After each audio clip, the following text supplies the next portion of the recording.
আসসালামু আলাইকুম। এখন দেখবেন সংবাদ শিরোনাম। মানবতাবিরোধী অপরাধে শেখ হাসিনার ফাঁসির আদেশ প্রতিশোধ নয় বলছে প্রসিকিউশন, মাইল ফলক হয়ে থাকবে মন্তব্য। শেখ হাসিনাকে দেশে ফিরিয়ে এনে দণ্ড কার্যকরের দাবি ভুক্তভোগী ও স্বজনদের। রাজসাক্ষী চৌধুরী আব্দুল্লাহ মামুনের লঘু দণ্ডে ক্ষোভ।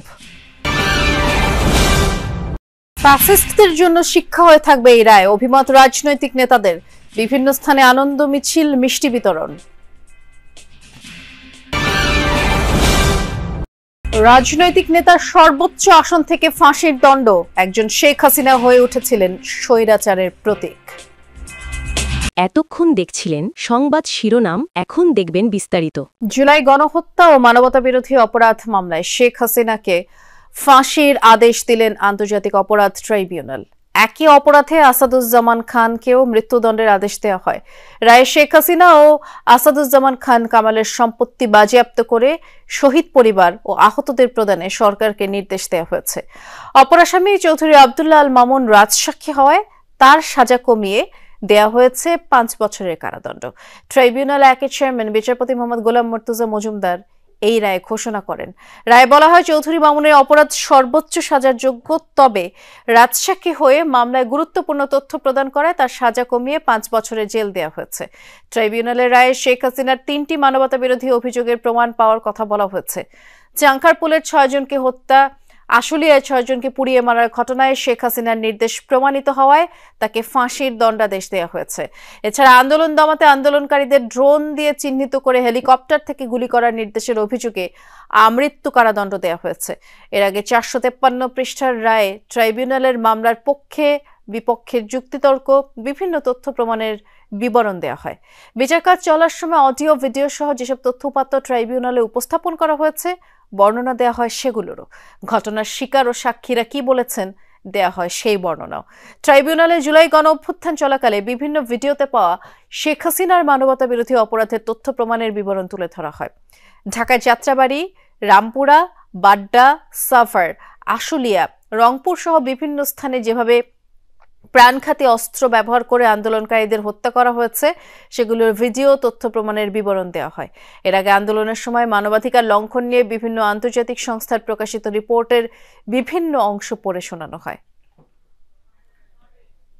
শহীদদের প্রতি, দেশের প্রতি, এদেশের মানুষের প্রতি, গণতন্ত্রের প্রতি মানবতাবিরোধী অপরাধী শেখ হাসিনার ফাঁসির আদেশে সন্তুষ্ট জুলাই আন্দোলনের শহীদ পরিবার এবং আহতরা। তবে চৌধুরী আব্দুল্লাহ আল মামুনের সাজা কমানোর আদেশ চ্যালেঞ্জ করে আপিল করবে শহীদ পরিবার। মামুনের ন্যূনতম যাবজ্জীবন চেয়েছেন শহীদ মুগ্ধের ভাই মীর মাহবুবুর রহমান স্নিগ্ধ। শুধু রায় নয়, দ্রুত তাদের দেশে ফিরিয়ে যথাযথ আইনি প্রক্রিয়ায় রায় কার্যকরের দাবিও তোলেন তারা। যে 2 জনের ফাঁসির রায় শোনানো হয়েছে তাদেরকে যেখান থেকে পারবে এই সরকার ধরে নিয়ে আসবে। দেশে আইনা তাদের ফাঁসি কার্যকর করার জন্য আমি সরকারের প্রতি আহ্বান জানাচ্ছি। শেখ হাসিনার মতন আশা করতে চাই যে তার বাবার মৃত্যুর ফাঁসি যদি এতকাল পরে সে করতে পারে, তাহলে আমরাও দেশে নিয়ে এসে তাদের সকলকে আমরা এই ফাঁসির রায় আমরা অনেক খুশি। আর আব্দুল্লাহ আল মামুনের ব্যাপারে আপনারা শুনছেন, আমরা তাতে সন্তুষ্ট না। আমাদের সন্তানগুলাকে পাখির মতো গুলি করে হত্যা করা হয়েছে, সেখানে তাকে মাত্র 5 বছর সাজা। এই রায়ের মাধ্যমে প্রমাণিত হয়, ফ্যাসিবাদ যতই শক্তিশালী হোক বা ক্ষমতা দখলে রাখুক, তাদের একদিন না একদিন আদালতের কাঠগড়ায় দাঁড়াতে হবে। রায়ের প্রতিক্রিয়া এমনটাই জানান বিএনপির স্থায়ী কমিটির সদস্য সালাউদ্দিন আহমদ। একই সাথে উল্লেখ করেন, এই বিচার সামনের দিনের জন্য উদাহরণ, যাতে আগামীতে আর কেউ স্বৈরাচার, ফ্যাসিবাদ বা একনায়ক হয়ে উঠতে না পারে। আজকের এই আদালতের রায়ের মধ্য দিয়ে কয়েকটি জিনিস প্রমাণিত। ফ্যাসিস্ট, স্বৈরাচার যত শক্তিশালী হোক, যত দীর্ঘদিনই রাষ্ট্র ক্ষমতা অবৈধভাবে পরিচালিত করুক, ক্ষমতা ভোগ করুক, তারা একদিন না একদিন আদালতের কাঠগড়ায় তাদের দাঁড়াতেই হবে। আমরা আর পিছনের দিকে তাকাতে চাই না। দেশে ন্যায় বিচার প্রতিষ্ঠা হবে সর্বক্ষেত্রে, আইনের শাসন প্রতিষ্ঠা হবে সর্বক্ষেত্রে, এবং এর মধ্য দিয়েই আগামী দিনে একটি শক্তিশালী গণতান্ত্রিক রাষ্ট্র বিনির্মাণ হবে। গণহত্যার মামলায় সাবেক প্রধানমন্ত্রী শেখ হাসিনার রায়ে সন্তুষ্ট জামায়াতে ইসলামী। গণহত্যার বিচারের দাবি জামায়াতে ইসলামী দীর্ঘদিন ধরেই জানিয়ে আসছে। আংশিক হলেও 18 কোটি মানুষের গণ আকাঙ্ক্ষা পূরণ হয়েছে বলে জানান জামায়াতে ইসলামীর সেক্রেটারি জেনারেল মিয়া গোলাম পরওয়ার। যত বড় রাষ্ট্রপ্রধান রাজনৈতিক নেতাই হোক, বিচারের ঊর্ধ্বে কেউ নয়। আজকের রায়ে তা প্রমাণিত হয়েছে। বিচারক বা রাষ্ট্রপ্রধান আর কেউ যাতে স্বৈরাচার হতে না পারে, এই রায় দৃষ্টান্ত হয়ে থাকবে বলেও জানান তিনি। তাদের টেলিফোনিক কনভারসেশনের যে সমস্ত তথ্য হুবহু ট্রাইব্যুনালে প্রমাণিত হয়েছে, রায়ের মধ্যে কিন্তু কোট আনকোট সেগুলো পড়ে শোনানো হয়েছে। আমরা বিস্মিত হয়েছি, জাতি বিস্মিত হয়েছে। ফলে আমরা মনে করি এই বিচারের ব্যাপারে কোনো প্রশ্ন তোলার সুযোগ কারণ নেই, কারণ বিচার স্বচ্ছ হয়েছে, নিরপেক্ষ হয়েছে। আন্তর্জাতিক শেখ হাসিনা রাজনৈতিক নেতার সর্বোচ্চ আসন থেকে ফাঁসির দণ্ড।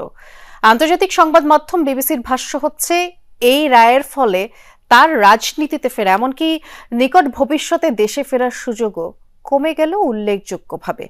ক্ষমতায় থাকতে শেখ হাসিনা জোর গলায় বলতেন উন্নয়নের ফেরিস্তি, কিন্তু বারবার অস্বীকার করে গেছেন ভোটাধিকার হরণের অভিযোগ। সবশেষ ছাত্র জনতার আন্দোলনে কেঁপে ওঠে তার ভিত।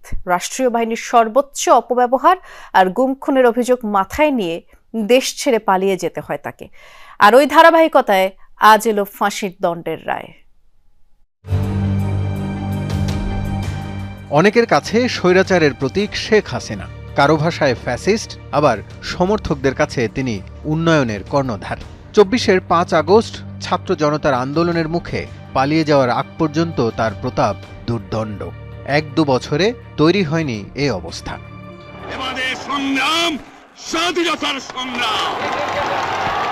পিতা শেখ মুজিবুর রহমানের কন্যা হিসেবে হাল ধরেছিলেন ছিন্ন ভিন্ন আওয়ামী লীগের।